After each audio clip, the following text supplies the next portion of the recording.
What is up, everyone? Welcome to another one of our NBA DFS DraftKings Picks videos.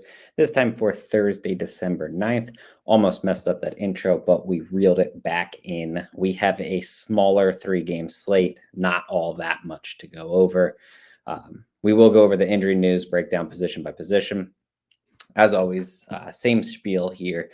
If you enjoy the video, go ahead and give us a thumbs up, subscribe to the channel. You can turn on the notifications so you don't miss any of our videos ever. We have plenty of content coming, and it is going to take a major step forward in 2022 for the amount of content that comes to the Karma YouTube. So I would highly recommend subscribing to the channel and turning on the notifications so you don't miss anything.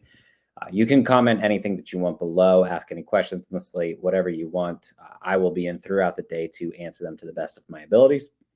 We can kind of get down to breaking down the slate. Not a ridiculous amount of injury news. We have Hassan Whiteside has already been ruled out for Utah. That's basically it in the Utah-Philly game of note. Trevor Ariza is still out for the Lakers, but he's going to be out for quite some time. On the other side, John Morant, Sam Merrill, Zaire Williams, all out. Most of them, I believe, will at least miss a few more games. Specifically, John Morant is the guy that more or less takes over the rotation, obviously. And then you have Brandon Clark and Kyle Anderson, who were both ruled out last night. They are questionable at the moment, or at least they have not been ruled out specifically for this game. I guess they haven't necessarily at this point in time released the injury report, but they have not been ruled out for this game. So I have to assume at this point they're questionable. Maybe they'll turn to doubtful or even just be ruled out throughout the day. And then in the Denver-San Antonio game, you have Austin Rivers, who will continue to miss time. Last night, Will Barton, Nikola Jokic, Ball, and Bones Highland all played. So it's safe to assume that they probably play again tonight. On the other side, Devin Vassell and Keldon Johnson are both doubtful for this game. And that is all the injury news that we have. Before we get into the position by position, I do want to say you can find all of our stuff, free content. You can find our projections, the package for our core plays. You can find that all at dfskarma.com. For the core plays, dfskarma.com/pricing if you just want to jump right there. You can also get into our Discord for free at chatdfs.com. All these links will be posted in the description as well if you just want to go there and click them. But the big thing to note for our Discord is that we also have premium channels, which you can get into, and they will be unlocked for anyone that does get our core plays package. Along with that, you get all of our core play lineups, basically just our core plays from each coach. We optimal and GPP lineups. You can get all of those along with our projections are under the core plays package. And then we also have premium content that you can unlock, such as final thoughts. We have our core plays article. All of that can be had with our core plays package, which if you ask me, being part of the core plays package, I do believe it is quite cheap for everything that you get. So I highly recommend that. But moving on to the rest of this video, starting at point guard, I'm going to take a stand here where I feel like I say this all the time on these videos where I say I'm going to take a stand and then I kind of outline a bunch of players. I'm going to take a stand here, only do a few players at each position. If you have any questions about anyone that I did not mention, just drop them in the comments and I will give you my honest opinion on them throughout the day. But I don't want to go over literally everyone. It's only a 3-game slate, so there's more or less very few options that really stand out, but these are some of my favorite plays. At the top of point guard at the moment, I'm looking at this Jonte Murray, triple-double potential. He's a big part of the San Antonio offense. Obviously, Keldon Johnson has already been, or I guess he's doubtful at the moment. Unlikely that he suits up in this one. So a bigger offensive workload for DeJounte Murray, who still is under 10,000. He's my top option, especially in a plus matchup against Denver if you're paying up here. As you drop down, there are other options that do make sense. One of the biggest ones would be his teammate, Derek White. White is coming off of a 44 fantasy point performance. He's also locked into bigger minutes, and I would expect that he would be more or less the bigger offensive beneficiary. He will likely be the number 2 in the offense with Keldon Johnson ruled out. So similar matchup. Denver's just not great defensively. I'm not overly scared of them. So I do think that Derek White is a really good play at that price tag. And then as you drop down even farther at 4,600, D'Anthony Melton just continues to be a bit too cheap. His minutes kind of sit in the mid-20s, which isn't necessarily great, but he's really good in terms of a per-minute player. He does come with quite a bit of risk, but I don't necessarily have too many issues with that. He gets a good matchup against the Los Angeles Lakers. So I do think that D'Anthony Melton, especially on only a 3-game slate, is a really good salary relief option at only 4,600.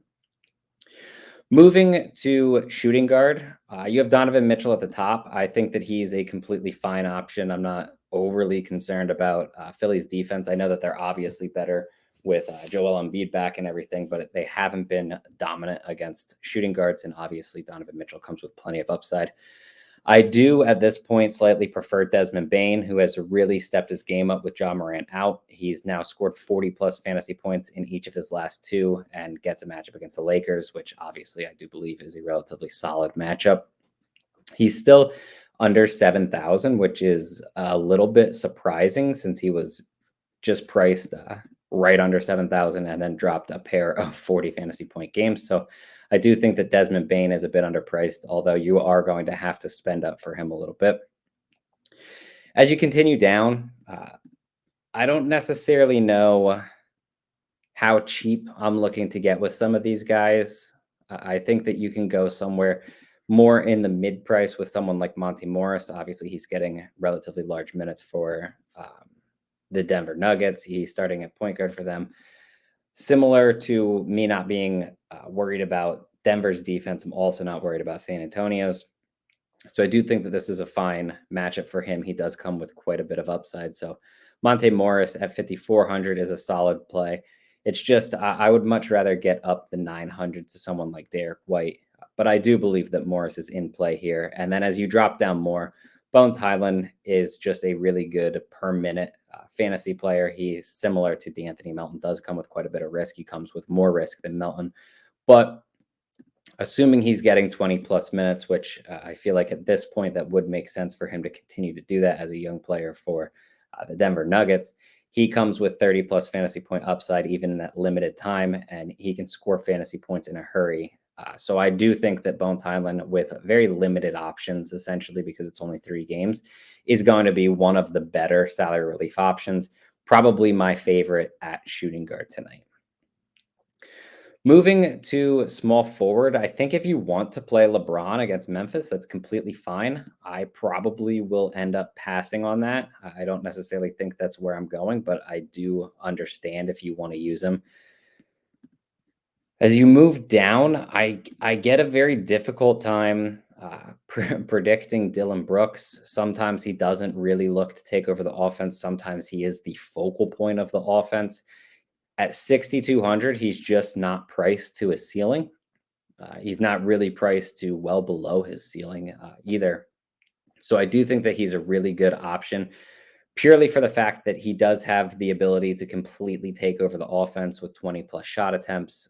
He can add assists, he can add rebounds, add plenty of steals as well. So in a matchup against the Lakers where it feels like someone most likely has to more or less match up and go tit for tat against one of their big 3, I do think that Dillon Brooks is probably the best option there.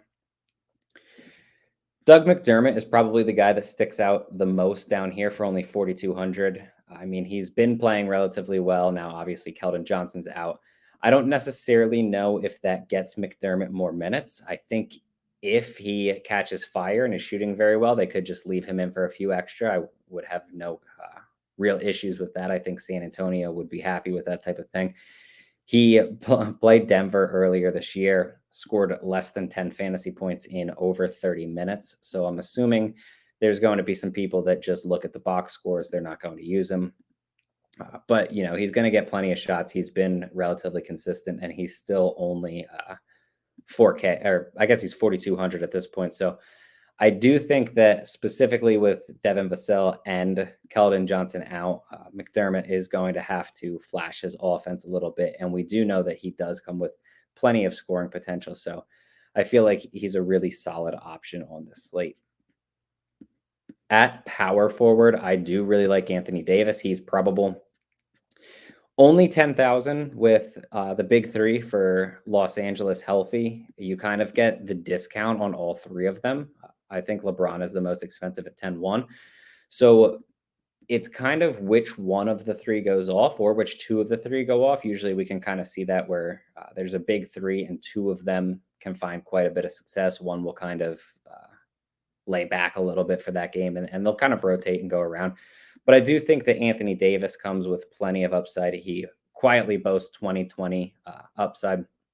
I know that he hasn't, I don't believe he's hit 20 rebounds yet this season, but 17 and 16 in his last game. That's 17 points, 16 boards. And he's a player that has the ability to contribute in each of the five categories at a high level. He's not really going to flash triple double upside, but he could get 5+ assists along with multiple blocks and steals on any given night. And obviously gets a plus matchup against the Memphis Grizzlies. One of the bigger concerns, I guess, would be that Anthony Davis has been significantly better in LA, and obviously they're playing on the road tonight, so that's kind of something to look out for. But at only 10,000, he still is relatively safe for the price tag. He doesn't really come with the bottom or the floor that some of the other guys do at his price. So I do like Anthony Davis quite a bit here.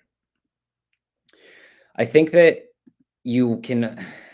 Jaron Jackson Jr. is one of the more frustrating players for me to kind of analyze because when he's on the floor, he is always doing so well. He should thrive in a matchup against the Lakers.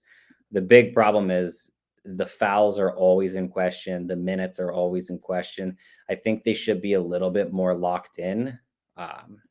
If Brandon Clark and Kyle Anderson are out, I know that they haven't been ruled out at this point. So you're kind of going to be waiting on that. And if they're out, Jaron Jackson Jr. should see minutes in the high 20s, low 30s.